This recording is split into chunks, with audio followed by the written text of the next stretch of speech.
নমস্কার, আদাব। Crime petrol 10 থেকে আপনাদের সবাইকে স্বাগত। আজ আমরা আপনাদের দেখাচ্ছি গাড়ি চুরি করতে গিয়ে ধরা পড়া মুম্বাইয়ের এক স্ট্রাগলিং অ্যাক্টর গুরবীর নেহরার কাহিনীর দ্বিতীয় তথা শেষ ভাগ। গুরবীর নেহরা, যার প্রথম পরিচয় ছিল সে একজন স্ট্রাগলিং অ্যাক্টর, আর অন্য পরিচয় সে একজন গাড়ি চোর। 2009 সাল গুরবীর নেহরা নামে এক স্ট্রাগলিং অ্যাক্টর একজন ব্রোকারের সাহায্যে মুম্বাইতে একটা বাড়ি ভাড়া নেয়। পুলিশ ভেরিফিকেশন কমপ্লিট করে তার হাতে বাড়ির চাবি তুলে দেওয়া হয়। কিন্তু এটা কি গুরবীর নেহরার আসল চেহারা, নাকি সত্যিটাকে লুকিয়ে রাখা হয়েছে? 2011 সালের অগস্ট মাসে সেক্টর 78 এর পুলিশ এক গাড়ি চোরের খবর পায়। নাকাবন্দি করে পুলিশ যখন গাড়িটিকে ধরে তখন জানা যায় যে গাড়িটি গুরবীর নেহরা চালাচ্ছিল। গুরবীর নিজেকে নির্দোষ বলে দাবি করে, কিন্তু গাড়ির যে কাগজপত্র সে দেখাচ্ছিল তা গাড়ির সাথে মিলছিল না। তার উপর চাপ সৃষ্টি করলে পরে প্রথমে সে বলে গাড়িটি তার বন্ধুর, কিন্তু পরে স্বীকার করে নেয় যে গাড়িটি সে চুরি করেছিল। পুলিশ তখন তার উপর আরও চাপ দেয়, জানতে চায় যে সে কবে থেকে এই কাজ করছে। গাড়ি চুরি রিপোর্ট থেকে জানা যায় যে ফোর্ড আইকনে গুরবীর 12 আগস্ট 2011 তারিখে ধরা পড়েছে সেটা আসলে 29শে জুলাই চুরি হয়েছিল, আর তার রিপোর্ট 30শে জুলাই দাখিল করা হয়। কিন্তু কোনো পুলিশ স্টেশনেই এমন কোনো রেকর্ড পাওয়া যায়নি যার থেকে জানা যায় গুরবীর একজন গাড়ি চোর। জিজ্ঞাসাবাদের সময় গুরবীর প্রথমে অস্বীকার করে, কিন্তু পরে সে স্বীকার করে যে 2010 সালের জুলাই মাসে পাঞ্চকুলা সেক্টর 97 থেকে ব্ল্যাক কোয়ালিস, আর 2009 সালের জুন মাসে সেক্টর 96 চণ্ডীগড় থেকে একটা এস্টিম গাড়ি চুরি করেছিল। পুলিশ আরও অবাক হয়ে যায় যখন সে বলে যে চুরি করা ব্ল্যাক কোয়ালিসটা সে হরিয়ানার সিরসাতে 2010 সালের জুলাই মাসে ফেলে দিয়ে আসে। সেক্টর 78 এর পুলিশ সেক্টর 97 ও সিরসা পুলিশ স্টেশনে খবর নেয় আর জানতে পারে সেক্টর 97 এর পুলিশের খাতায় সেখানকার ক্লাব থেকে চুরি যাওয়া ব্ল্যাক কোয়ালিসের রিপোর্ট দাখিল আছে। সিরসা পুলিশ এই ব্ল্যাক কোয়ালিসটা 2010 সালের জুলাই মাসে পেয়েছিল। পুলিশ জানতে চাইছিল গুরবীর নেহরা আর কি কি অপরাধের সঙ্গে যুক্ত। গাড়ি চুরি করে অন্য স্টেটে বেচে দেওয়া একটা চোর এত বড় একটা গাড়ি এইভাবে কেন ফেলে দিয়ে চলে গেল? সেক্টর 78 এর পুলিশ সেক্টর 97 এর পুলিশের সঙ্গে যৌথ উদ্যোগে নিখোঁজ ব্ল্যাক কোয়ালিসের খোঁজ করতে শুরু করে। তখন জানা যায় যে 2010 সালের জুলাই মাসে অন্য একটি রিপোর্টে 7 বছরের কোমলের কিডন্যাপিং কেসে এই ধরনের ব্ল্যাক কোয়ালিস ব্যবহার করা হয়েছিল, আর এই কেসটি একদিন পরেই ক্লোজ করে দেওয়া হয়। সেক্টর 78 এর পুলিশ কোমলের পরিবারকে খুঁজে বার করে, তার বাবা কিরাট সিং ও মা সিমরান সিংকে জিজ্ঞাসাবাদ করে। পুলিশ কিডন্যাপিং এর কেসের ব্যাপারে আরও তথ্য চাইছিল, যাতে গুরবীর নেহরা এই কেসের সাথে যুক্ত থাকার প্রমাণ পাওয়া যায়। 2010 সালের 29শে জুলাই কোমল যখন বাড়ির বাইরে খেলা করছিল তখন তাকে অপহরণ করা হয়। তার মা সিমরান সিং তাকে সব জায়গায় খুঁজে দেখে। তারপর পাড়ার ধোপা তাকে জানায় একটা ব্ল্যাক কোয়ালিস বাড়ির সামনে দাঁড়িয়েছিল, কিন্তু তখনও তার সন্দেহ হয়নি যে ওই ব্ল্যাক কোয়ালিসেই কোমলকে অপহরণ করা হয়েছে। কোমলের বাবা মা তখন পুলিশে খবর দেন। পুলিশ তদন্ত শুরু করে, কিন্তু পরের দিনই কেস ক্লোজ করে দেওয়া হয়। কিন্তু কেন? কারণ পরের দিনই কোমলের ব্যবসাদার বাবাকে অপহরণকারী ফোন করে 10 লক্ষ টাকা মুক্তিপণ দাবি করে। অপহরণকারী কিরাটের থেকে তার মোবাইল নাম্বার নেয় আর তাকে হাইওয়ের পাশে একটা ধাবার কাছে ডাকে। কিরাট সিং কথা মতো মুক্তিপণ নিয়ে সেই জায়গায় হাজির হয়, আর অপরাধী তার মেয়ে তাকে ফেরত দিয়ে দেয়। এখন দুটো ঘটনা পুলিশকে অবাক করে দিচ্ছে। প্রথমত, ল্যান্ডলাইনে ফোন করে মোবাইল নাম্বার চাওয়া, আর এই কথাটা জানা যে সে যেই টাকা দাবি করছে তা দেওয়ার সামর্থ্য কিরাট সিং এর আছে কিনা। এই অপহরণকারী কে? কিরাট পুলিশকে জানায় হাইওয়ে থেকে কোমলকে আনতে গিয়ে সে অপরাধীর মুখ দেখেছিল, আর সেই মুখটা সে সারা জীবনও ভুলবে না। গুরবীরকে শনাক্ত করার জন্য কিরাটকে ডাকা হয়। গুরবীরকে কিরাটের সামনে আনা হয়। সে পুলিশকে জানায় গুরবীরই সেই লোক যে কোমলকে অপহরণ করেছিল আর সেই ব্ল্যাক কোয়ালিসটা চালাচ্ছিল। গুরবীর নিজেকে নির্দোষ বলে দাবি করে আর বলে যে সে কোনো কিডন্যাপ করেনি। তারপর আমি খুব ভালোভাবে কথা বলছি তোর সঙ্গে, পুলিশের লোক হয়েও সুযোগটা কাজে লাগা, সত্যি কথা বল। স্যার, ওই অ্যাক্সেন্টটা যেটা আমি 2009-এর জুন মাসে চুরি করেছিলাম। ওই গাড়িতে কাকে তুলেছিলিস?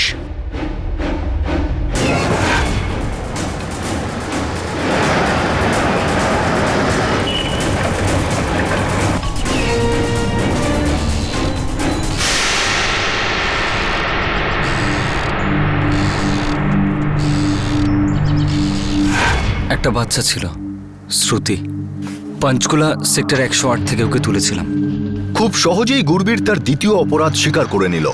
সে বলে যে সে 2009 সালে আরও একটি বাচ্চা শ্রুতিকে অপহরণ করেছিল, কোমলকে অপহরণ করার 1 বছর আগে। সে কি সত্যি বলছিল, নাকি অন্য কোনো গল্প বানাচ্ছিল, নাকি সে এখনো যতটা বলছে তার থেকে অনেক বেশি লুকোচ্ছে? কে ছিল এই শ্রুতি আর কি হয়েছিল তার সাথে?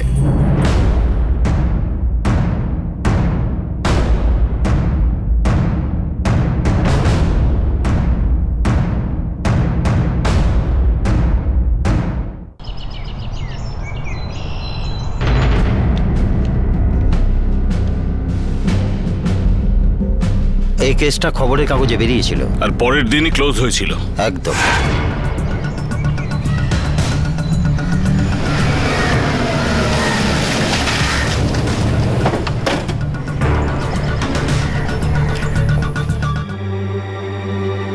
ও দুপুরবেলা ঘরের বাইরে বারান্দায় দোলনায় খেলা করছিল।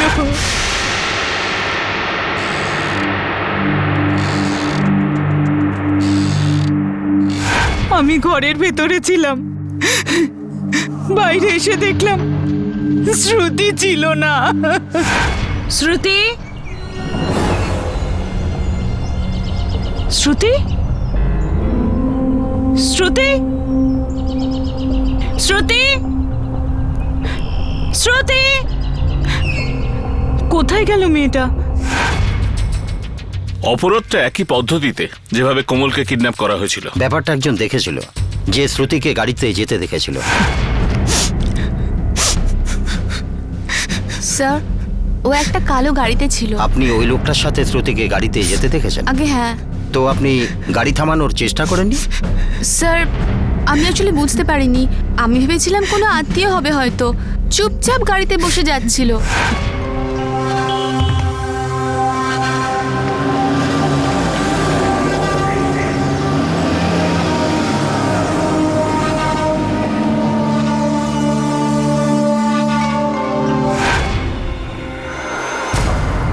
একটা ব্যাপার পরিষ্কার হচ্ছে না, তুই এই বাচ্চা মেয়েটাকে রাজি করালি কি করে?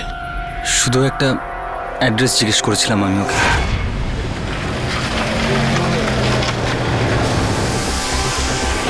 আরে বাবু, এই অ্যাড্রেসটা তুমি জানো? কোন অ্যাড্রেস আঙ্কেল? বাবু, এই বাড়ি নাম্বার 14 কোথায় আছে? 14 নম্বর বাড়ি? হ্যাঁ, তুমি এগিয়ে গিয়ে বাঁদিকে ঘুরলেই ডান দিকে প্রথম বাড়িটাই 14 নম্বর। আসলে বাবু, আমি অনেকক্ষণ ধরে খুঁজছি কিন্তু আমি খুঁজে পাচ্ছি না। যদি তুমি আমাকে এসে একটু দেখিয়ে দাও তাহলে আমি তোমাকে এখানে এসে ছেড়ে দেবো। Okay uncle. So sweet of you, please come. কি নাম তোমার বাবু? Shruti. Shruti, very nice name. হ্যাঁ, আর আমার স্কুলের নাম হলো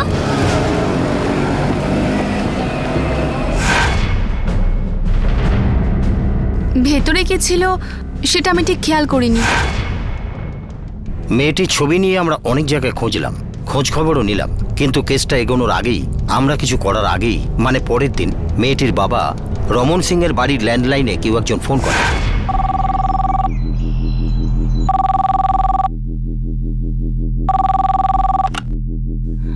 হ্যালো, তোমার মেয়ে কালকে রাত্রিবেলা খাবার খেয়েছে আর এখন খুব ভালো করে ঘুমোচ্ছে। কে তুমি? কোথা থেকে বলছো? পয়সাওয়ালা লোক তুমি। 20 লাখ টাকা দাও আর তোমার মেয়েকে নিয়ে টাকা যাও। তুমি পেয়ে যাবে, সেটা কোনো ব্যাপার না, কিন্তু শ্রুতির সঙ্গে কথা বলো প্লিজ। যদি তুমি টাকা না দাও, আর পুলিশকে মাঝখানে ডাকো, তাহলে বাধ্য হয়ে আমাকে খারাপ লোক হতে হবে। দেখো দেখো, তুমি যেখানে বলবে আমি টাকা নিয়ে আসবো, প্লিজ শ্রুতিকে কিছু করো না। ঠিক আছে, নিজের মোবাইল নাম্বার দাও। যে মোবাইল থেকে ওনাকে ফোন করা হয়েছিল সেটা ট্রেস করা যায়নি। নতুন সিম ছিল, একদিনই হয়তো ব্যবহার করেছে।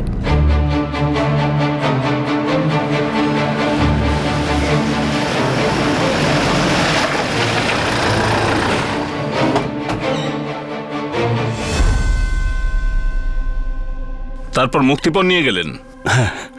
আমি চাইছিলাম যে আমার মেয়ে যেন ঠিক মতো বাড়িতে ফেরে, আর কিছু না। টাকা যাক, কোনো দুঃখ নেই। তুমি কিছু একটা করো প্লিজ, আমার মেয়েকে বাড়ি ফিরিয়ে আনো, আমার শ্রুতিকে বাড়ি ফিরিয়ে আনো। ও আমাকে সেক্টর 28-এর একটা জায়গায় ডেকে পাঠায়।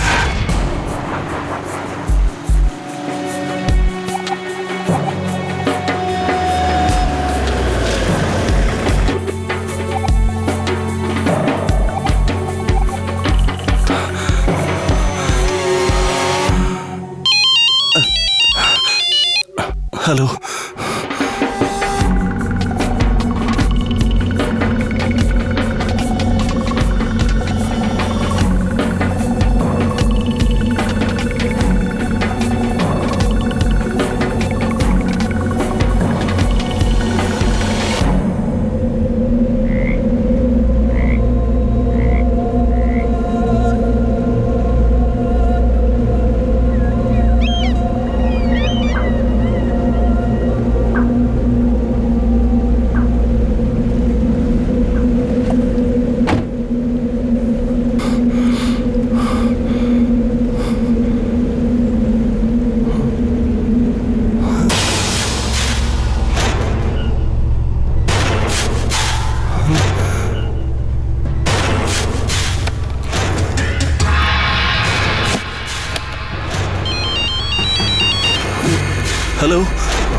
স্যার ও আমাকে ফোন করে বলল আমার মেয়ে শ্রুতি রাস্তার ধারে আমার অপেক্ষা করছে।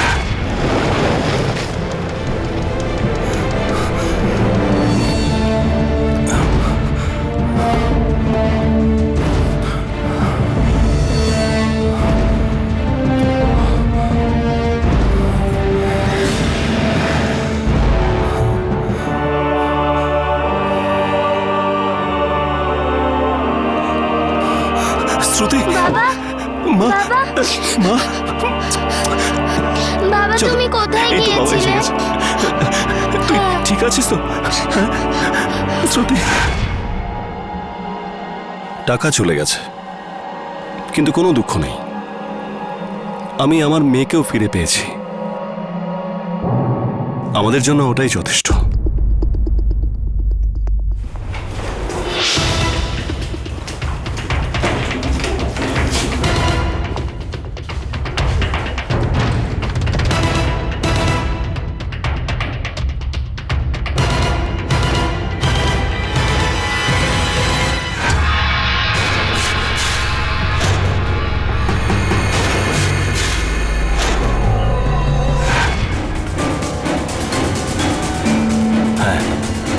এই ছিল।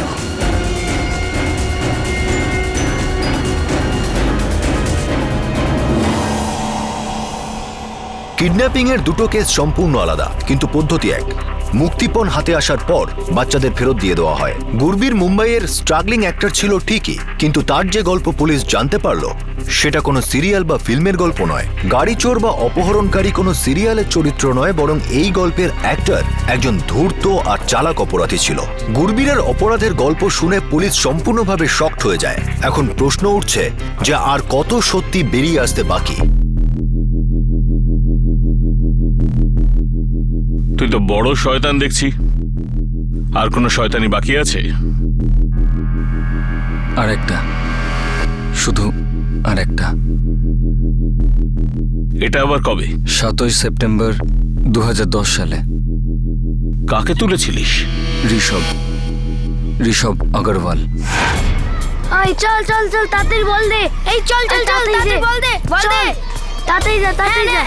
আমাকে দে গোল। Yes yes. দে দে দে বল দে তাড়াতাড়ি দে।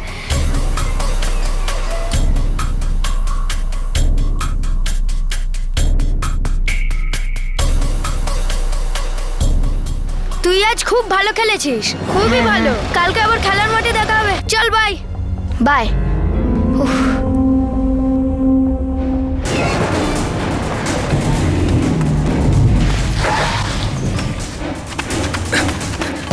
বাবা বাবা বাবা বাবা বাবা বাবা বাবা বাবা বাবা বাবা কেউ তার করে ওকে? বাবা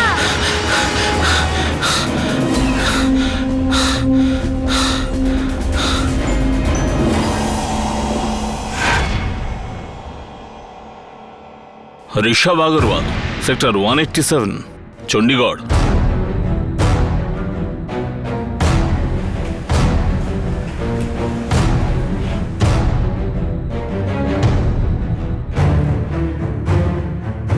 গুরবীর সত্যি বলেছে, ঋষভের কিডন্যাপিং সত্যি হয়েছিল নভেম্বর 2010-এ। আর ওই কেসটা পরের দিনই ক্লোজ হয়ে যায়।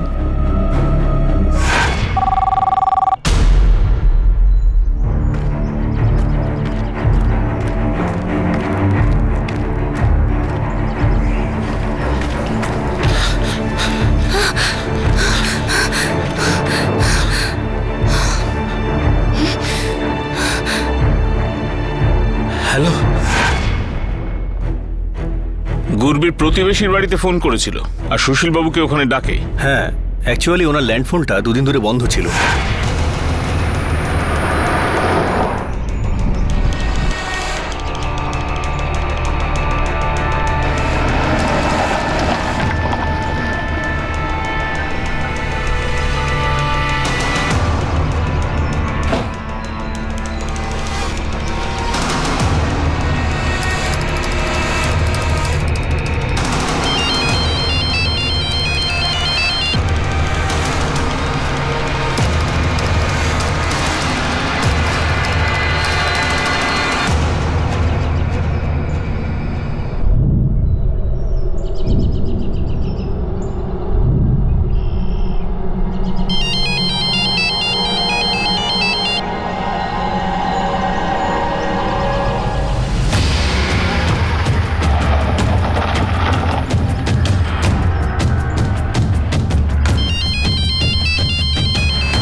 ঋষভকে তাড়াতাড়ি নিয়ে এসো প্লিজ। তুমি এসব নিয়ে চিন্তা করো না একদম, আমি ছেলেকে নিয়েই ফিরবো।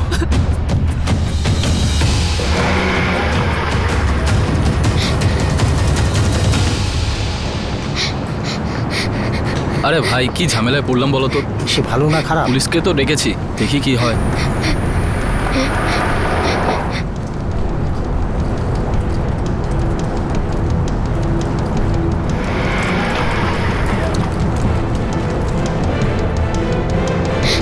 ঋষভ, বাবা কোথায় গেছিস বাবা? কোথায় গেছিস বাবা? তুই আমাকে ছেড়ে আমার সোনা, আমার বাবা। ওই লোকটা ঋষভকে নাপিতের দোকানে ছেড়ে দেয়, আর তারপরে সুশীল বাবুকে ওখানে ডাকে আর বলে যে বাচ্চাটাকে ওখান থেকে নিয়ে যেতে। ও ওখান থেকে পালিয়ে যায়। বাচ্চাটা তখন খুব কাঁদছিল, তাই ওর সন্দেহ হয়। ওই পুলিশকে ফোন করে জানায় যে ওখানে একটা কেউ বাচ্চা রেখে গেছে, যে খুব কাঁদছে।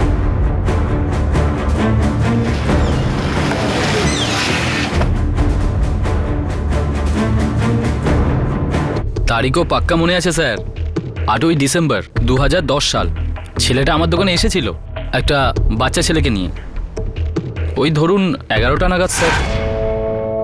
চলো আসুন স্যার। কি করাবেন? Cutting, shaving? না না, আমি কিছু করতে আসিনি। আমি শুধু আমার ছেলের চুলটা কাটাতে এসেছি। চুল কাটার সময় খুব কান্নাকাটি করে আমার বাবু, আর জেদ করে বলে যে আমি চুল কাটাবোই না। কেন বাবু, ভয়ের কি আছে? শুধু তো 5 মিনিটের ব্যাপার। আমি তোমাকে হিরোর মতো চুল কেটে দেবো। হ্যাঁ আরে বাহ, দেখেছো আঙ্কেল কত ভালো। আর এবার তুমি এখানে চুপচাপ বসে চুলটা কাটাও, বাবা 10 মিনিটে চলে আসবে। ওকে চলো চলে এসো বাবু, এসো এসো এসো এসো। দাদা একটু সাবধানে চুল কেটো, 10 মিনিটে আসছি আমি। আরে আপনি একদম টেনশন নেবেন না, আপনি সাবধানে যান। ততক্ষণও চুলটা দারুণ কেটে দিচ্ছি। ঠিক আছে।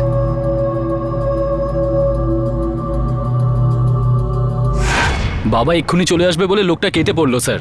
আমার মনে হলো ওই ওর বাবা। প্রথমে তো আমি বুঝতে পারিনি স্যার, ছেলেটাকে অপহরণ করা হয়েছে। অনেকক্ষণ ধরে দেখলাম বাচ্চাটা কাঁদছে। বাবা কি হয়েছে? কি হয়েছে বাবু? কাঁদবে না, এমন করে চুল কেটে দেবো তুমি বুঝতেই পারবে না। একদম নতুন স্টাইল করে দেবো। হ্যাঁ, তোমার বাবা বলে গেছিল না এক্ষুনি চলে আসবে? ও আমার বাবা নয়, ও আমাকে জোর করে এখানে এনেছে।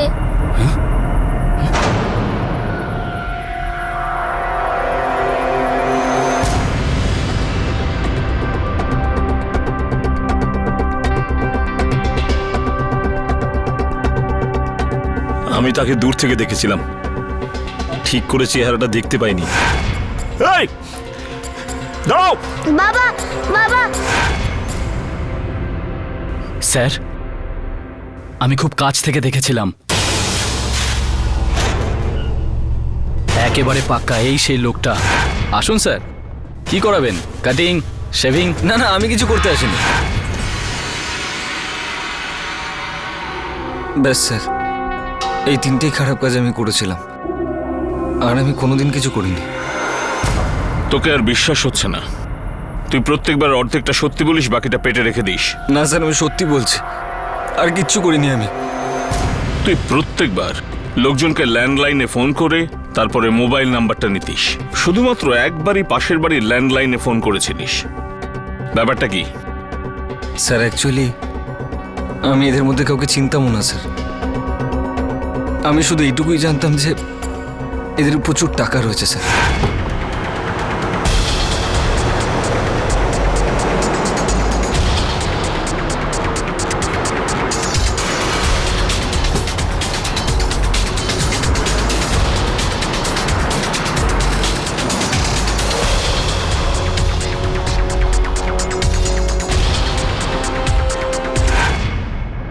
নাম ঠিকানা থাকতো, আর জানতাম যে পার্টির প্রচুর টাকা রয়েছে।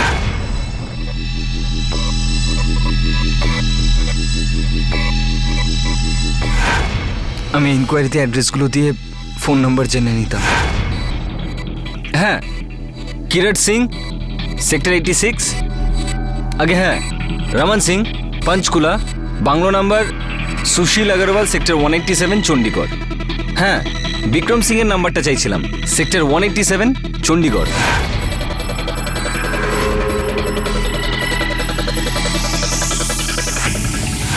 সুশীল আগরওয়ালের বাড়ির landline number out of service ছিল, সেজন্য আমি ওদের প্রতিবেশীর নাম্বারটা নিই। এখন বল, মুম্বাইতে কোথায় থাকিস?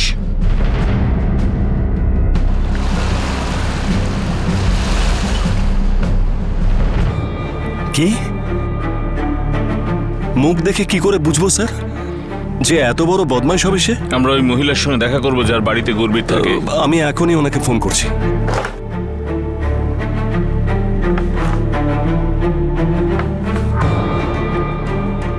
আপনি এইরকম লোককে আমার ভাড়াটিয়া করেছেন? আপনি একবার যাচাইও করলেন না? বললেন যে পুলিশ ভেরিফিকেশন করিয়েছি, কি করলেন? হ্যাঁ, আমি পুরো পুলিশ ভেরিফিকেশন করিয়েছিলাম স্যার, সব কিছু ঠিক ছিল স্যার, সব পেপার ওয়ার্ক করিয়েছি স্যার। আমি পাসপোর্ট আর বাকি পেপারে পুলিশের স্ট্যাম্পও লাগিয়েছিলাম স্যার।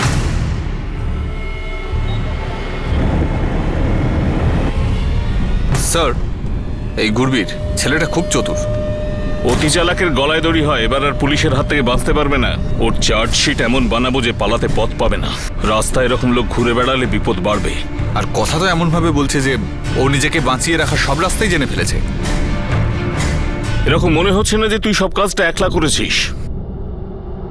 চল বল, কে কে আছে তোর সঙ্গে? স্যার, আমি সত্যি বলছি, আমার সঙ্গে আর কেউ নেই, আমি একাই করেছি। কোথা থেকে চালা সেই ধান্দা? আর মুক্তিপণের টাকাগুলো কোথায় রেখেছিস? গুড়গাঁওতে একটা ফ্ল্যাট কিনেছি স্যার। ঠিকানা বল।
কুলদীপ,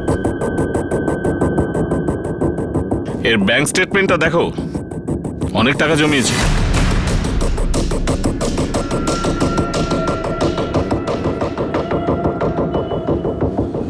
স্যার, এই পাসপোর্টটা পেলাম।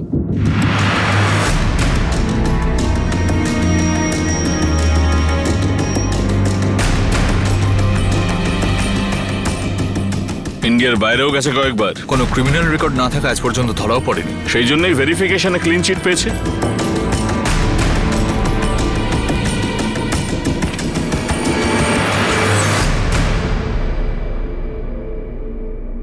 স্যার, এই দেখুন।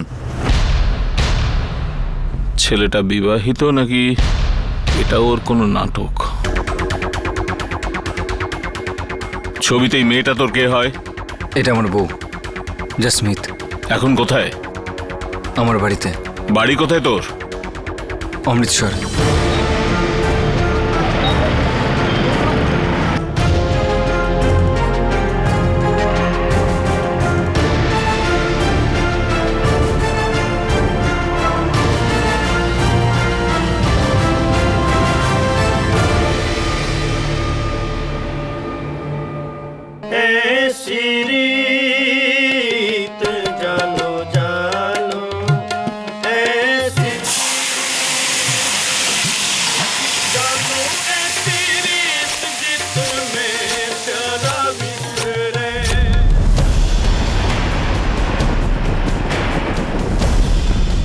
আচ্ছা, ঠিক আছে, আমরা এক্ষুনি আসছি। Thank you sir. আর একটা নতুন খবর পেয়েছি। গুরবীরের বাড়ি যাওয়ার আগে আমাদের একবার অমৃতসর পুলিশ স্টেশনে যেতে হবে। কেন? কবর খুঁড়ে আবার কি বার করলে? স্যার, এতদিন তো শুধু কিডন্যাপিং এর খবর পাচ্ছিলাম, কিন্তু এখন মনে হচ্ছে রহস্যটা অনেক বেশি গভীর। মানে?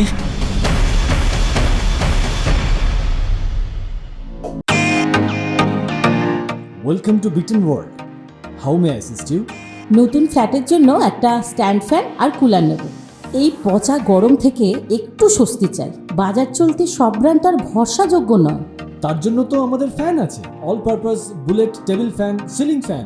আমাদের সিলিং ফ্যান কিন্তু 30 মাসের ওয়ারেন্টি সহ পাওয়া যায়। আছে ফারাটা 2 বছরের ওয়ারেন্টি, 17 থেকে 20 মিটার এয়ার ফ্লো, মধ্যবিত্তের সাধ্যের মধ্যে একমাত্র ভরসাযোগ্য ব্র্যান্ড বিটন। আমাদের কুলারের কিন্তু অনেক range, 45 litres, 50 litres, 70 litres, 90 litres, 110 litres. Honeycomb সহযোগে বিটনের সব কুলারের ওয়ারেন্টি 1 বছর। চেনা হাওয়ায় অচেনা অনুভূতির জন্য একমাত্র আদর্শ বিটন। গরমে স্বস্তি পেতে বিটনের ফ্যান হোক বা কুলার, আজই আনুন বাড়িতে। Vuitton, digitally yours.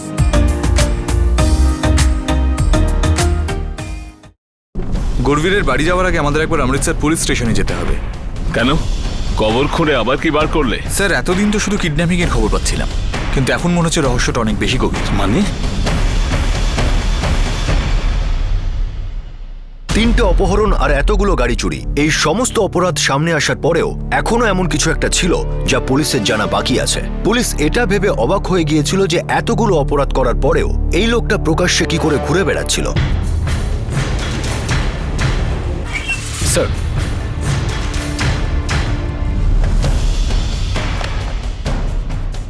Gurbir Mehra অমৃতসরের খুব নামী পরিবারের ছেলে। ওর বাবা এই শহরের একজন নামী ব্যবসায়ী। উনি খুব দান ধ্যান করতেন। কি হয়েছিল বলুন? গুরবীর নেহরার বাবা অমরজিৎ নেহরার মার্ডার হয়েছিল 12ই আগস্ট 2002-তে ওনার নিজেরই বাড়িতে।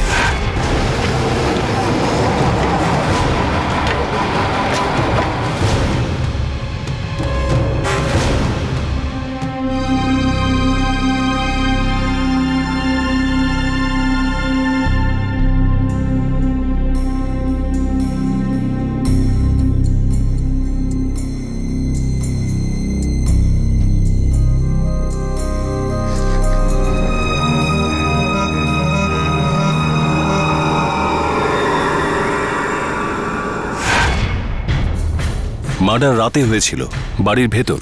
বাড়ির কেউ এতটুকু বুঝতে পারলো না যে আততায়ী ভেতরে ঢুকলো কিভাবে।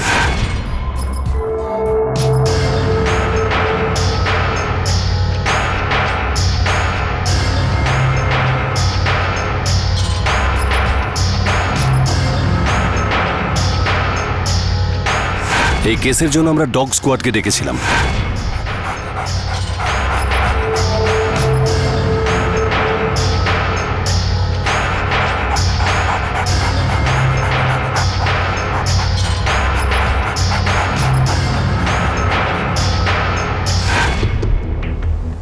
স্নিফার ডগ ঘরের এদিক ওদিক ঘুরে বেড়াচ্ছিল। তাতে আমার সন্দেহ হয় যে এই কাজ বাড়িরই কেউ না কেউ করেছে।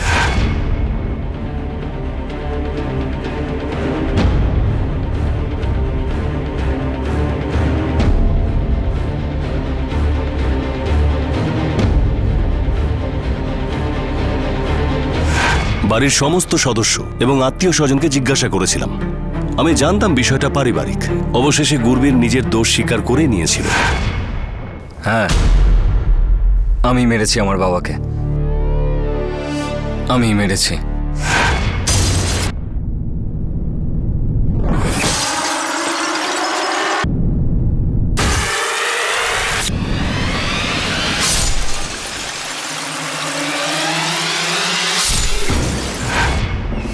বাবার কাছে টাকার অভাব ছিল না, কিন্তু সেই টাকাটা আমাদের জন্য ছিল না, সারা দুনিয়াকে দান করার জন্য ছিল। চ্যারিটি করতেন উনি। আর বাড়ির ভিতরে আমাকে 1 টাকার জন্য ভিক্ষে করতে হতো। স্যার, বাইরের লোক কি জানবে যে বাড়ির ভিতরে দিনের পর দিন কি চলছে? 2 হাত ভরে সবাইকে দান করতেন। আর আমি কিছু চাইলে টাকা নেই। এত কিছু হওয়ার পরেও ও সাজা পেল না? চালাক ছিল, লেখাপড়াও জানতো, আইনকেও ও বোকা বানিয়েছিল। নো স্যার, পুলিশ আমাকে ফাঁসিয়েছে, জোর করে আমাকে এসব লিখিয়েছে। কিন্তু বয়ানে তো তুমি সই করেছো। স্যার, লকআপে পুলিশ চাইলে সব কিছু করাতে পারে, সাক্ষ্য, এমনকি সইও। পুলিশ আমার বাড়ির লোকজনের জীবন অতিষ্ঠ করে দিয়েছিল, আমার মাকে টর্চার করত। আমি এসব আর সহ্য করতে পারিনি, সেজন্যই ওরা যা কিছু বলেছে আমি করেছি। স্যার, সত্যি এটাই যে পুলিশ এখনো আমার বাবার খুনিকে ধরতেই পারেনি, আর সেই জন্যই সমস্ত অভিযোগ আমার উপর চাপাচ্ছে।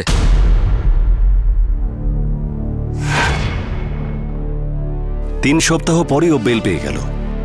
আপনারাও সেরকম কোনো পোক্ত প্রমাণ পাননি? আগে না।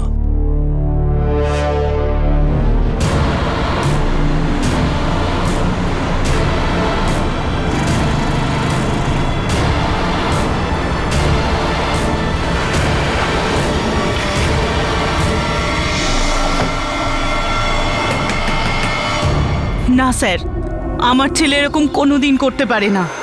দেখুন, আমার স্বামী কোনো চোট্টর নয়। উনি কত পরিশ্রম করছেন অ্যাক্টিং এ নিজের ক্যারিয়ার বানাবার জন্য। কমতি কি আছে আমাদের? বাড়ি আছে, টাকা আছে, ভগবানের দয়ে সবকিছু আছে, তাহলে ও টাকার জন্য এরকম কেন করবে?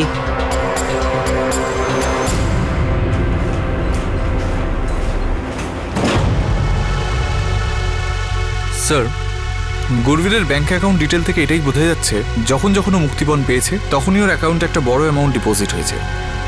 ওই 3টে পরিবারের সমস্ত বয়ানও আমাদের কাছে আছে।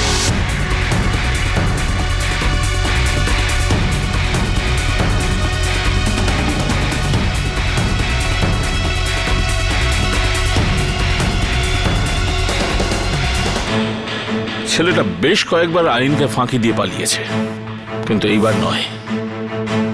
একটা ব্যাপার ক্লিয়ার হচ্ছে না যে এত বড় ঘরের ছেলে হয়ে অপরাধী কি করে হয়ে উঠল। যাকে বড় ঘরের তো কি হয়েছে, ছেলেটা বিপজ্জনক। ওকে ছেড়ে রাখার মানে হলো ও আবার কোনো না কোনো অপরাধ করবে। 10 লাখ টাকা দিয়ে যাও, নিজের বাচ্চাকে বাড়িতে নিয়ে যাও। আমি তোমাকে 10 লাখ টাকা দিচ্ছি, কিন্তু আমার বাচ্চাটার যেন কোনো ক্ষতি করো না। আরে কি করবে জেনে যে আমি কে? 20 লাখ টাকা দাও আর নিজের মেয়েকে নিয়ে যাও। হ্যালো,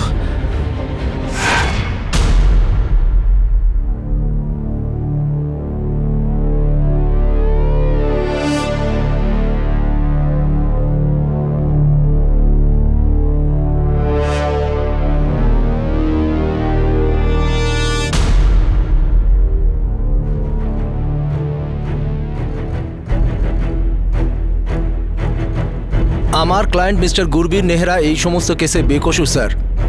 এই সমস্ত কেস পুলিশ ওনার বিরুদ্ধে সাজিয়েছে, যেগুলো মিথ্যে আর ভিত্তিহীন। আমি কারোর গাড়ি চুরি করিনি, আমি কোনো অপহরণ করিনি। আমাকে ফাঁসানো হচ্ছে, আমাকে জোর করে ক্রাইমের কনফেশন করানো হয়েছে। আমি কোনো নাকাবন্দিতে ধরা পড়িনি স্যার। পুলিশ এটা একদম মিথ্যে বলেছে। চল বাইরে আয়। কি হয়েছে স্যার? আসলে পুলিশের সঙ্গে একটা পারিবারিক বিষয় নিয়ে আমার ঝামেলা হয়েছিল, আর সেই বিষয়টা নিয়েই এনারা আমাকে গ্রেপ্তার করেছেন, আর প্রথম থেকেই আমাকে মিথ্যা কেসে ফাঁসিয়ে যাচ্ছেন।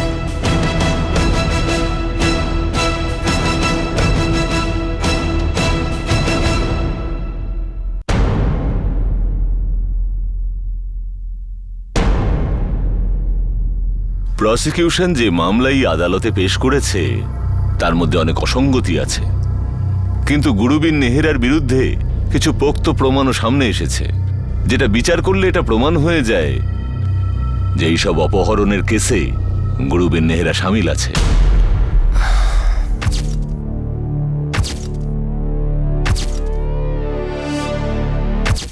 এই আদালতে পেশ করা সমস্ত প্রমাণ ভুয়ো আর ভিত্তিহীন হতে পারে না, কারণ ওই মানুষগুলো গুরুবীর নেহেরাকে চিনতে পেরেছেন যারা অপহরণের শিকার হওয়া পরিবারগুলোর সঙ্গে যুক্ত, আর যারা না গুরুবীর নেহেরাকে আগে থেকে চিনতেন আর না ওর সঙ্গে ওদের কোনো শত্রুতা ছিল, যার জন্য ওনারা ওকে মিথ্যে কেসে ফাঁসানোর চেষ্টা করতে পারেন। এর জন্যই আদালত গুরুবীর নেহেরাকে এই সমস্ত অপহরণের কেসে দোষী সাব্যস্ত করে অপরাধী ঘোষণা করছে।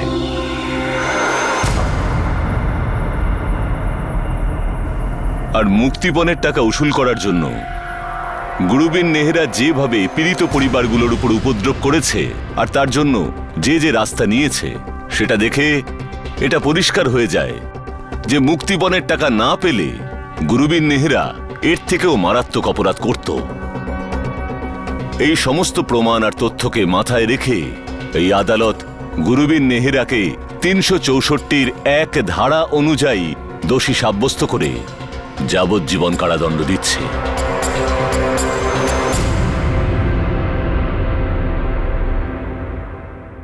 এই রায় সেশন কোর্ট দিয়েছিল, আর এই রায়ের বিরুদ্ধে হাইকোর্টে আপিল করা যাবে। আপাতত গুরবীর নেহেরা জেলে সাজা ভোগ করছে। একটা গাড়ি চুরির অপরাধের ডালি সামনে এনে দেয়, একটা ভয় ধরানোর সত্যি সামনে আনে যে এত অপরাধ করার পরেও গুরবীর পুলিশের নাগাল থেকে পালিয়ে বাঁচছিল। এখানে একটা সোজা অথচ জরুরি প্রশ্ন উঠছে, যদি এমন কোনো অপরাধী থাকে যাকে পুলিশ এখনো ধরতে পারেনি, তাহলে কি তার ভেরিফিকেশনের আইনি প্রক্রিয়ায় তার অপরাধের কথা জানা সম্ভব? পাসপোর্ট প্যান কার্ডের দ্বারা কি কখনো কারো অপরাধের কথা জানা সম্ভব হয়? একটা ছাপ দেখে কি কখনো কোনো মানুষের সততা বিচার করা সম্ভব হতে পারে? এখানে আরো একটা জরুরি প্রশ্ন ওঠে যে পুলিশের ফাইলে কোনো কেস কবে বন্ধ হওয়া উচিত? অপহরণকারী যদি মুক্তিপণ পাওয়ার পর তার শিকারকে ছেড়ে দেয় আর সে সুরক্ষিতভাবে বাড়ি পৌঁছে যায়, তাহলে কি সেই কেস সেখানেই বন্ধ হওয়া উচিত? এটা কি একটা ভয়ঙ্কর চিন্তাভাবনা নয়? প্রায়শই ম্যান পাওয়ার কম থাকার কারণে অনেক কেস সলভ করা যায় না, ফাইলে আটকে পড়ে থাকে, নয়তোবা এইভাবে ক্লোজ করে দেওয়া হয়। 100 কোটি মানুষের দেশে ম্যান পাওয়ারের স্বল্পতা, এটা কি আপনি বিশ্বাস করেন? ম্যান পাওয়ারের স্বল্পতা নাকি নতুন রিক্রুটমেন্টের জন্য ফান্ডের স্বল্পতা? অবাক করার বিষয় হলো, যেখানে প্রতিটি পদক্ষেপে আমাদের নতুন ট্যাক্স দিতে হয়, সেখানে আমাদের নিজেদের সুরক্ষা নিশ্চিত করতে গিয়ে টাকার অভাব পড়ে। এই কারণটা দেখানো হয়। এই যুক্তিটি কি হাস্যকর বলে মনে হয় না? প্রশাসন আর আইনের কাছে অপরাধকে আটকানো ছাড়া আর কি কাজ থাকতে পারে? অনেক সময় যখন সিকিউরিটির কারণে ভেরিফিকেশনের জন্য আমাদের কাছে প্রমাণপত্র চাওয়া হয়, প্রচুর সংখ্যক ডকুমেন্ট আমাদের জমা দিতে হয়, তখন আমরা বিরক্ত হয়ে বলি, আমরা কি কোনো অপরাধী? কত ব্যবসাদার, কত এজেন্সি নিজেদের ব্যবসা বাড়ানোর জন্য, ক্লায়েন্ট বাড়ানোর জন্য, টার্গেট অ্যাচিভ করার জন্য অসম্পূর্ণ ডকুমেন্ট অ্যাকসেপ্ট করে নেয় এটা বলে যে আমরা ম্যানেজ করে নেব, হয়ে যাবে। যখন আমরা নিজেরাই আইনি প্রক্রিয়া মেনে চলি না, নিজেদের মধ্যে ম্যানেজ করার অ্যাটিটিউড নিয়ে ঘুরি যাতে আমাদের কাজ দ্রুত হয়ে যায়, সেক্ষেত্রে তো আমরাই দায়ী হলাম ভেরিফিকেশনের প্রসেসকে নষ্ট করার জন্য। আর তখন এমন একজন ব্যক্তি সামনে আসেন যার ডকুমেন্ট সম্পূর্ণ ক্লিন, আর তাতে কোথাও কোনো অপরাধের ইতিহাসের উল্লেখ নেই। প্রয়োজন হলো যাতে আমরাও সতর্ক থাকি আর প্রশাসনকে নিজের কাজ ঠিকমতো করতে দিই। কারো ডকুমেন্ট থেকে হয়তো জানা যাবে না, কিন্তু অপরাধী যেখানে খুশি যে কোনো রূপে লুকিয়ে থাকতে পারে। আর এমন অপরাধীদের দেখতে না পাওয়া, তার মানে অপরাধের ইঙ্গিতকে সম্পূর্ণ অবহেলা করা। আপনাদের সাথে আবার দেখা হবে ক্রাইম পেট্রোল 10 থেকে আরো একটা নতুন কেসের সঙ্গে। ততক্ষণ নিজের খেয়াল রাখবেন, সুরক্ষিত থাকবেন, আর মনে রাখবেন, গুরুত্বপূর্ণ ডকুমেন্টসের ক্ষেত্রে এক্সট্রা অ্যালার্ট থাকাটাই বুদ্ধিমানের কাজ। জয় হিন্দ।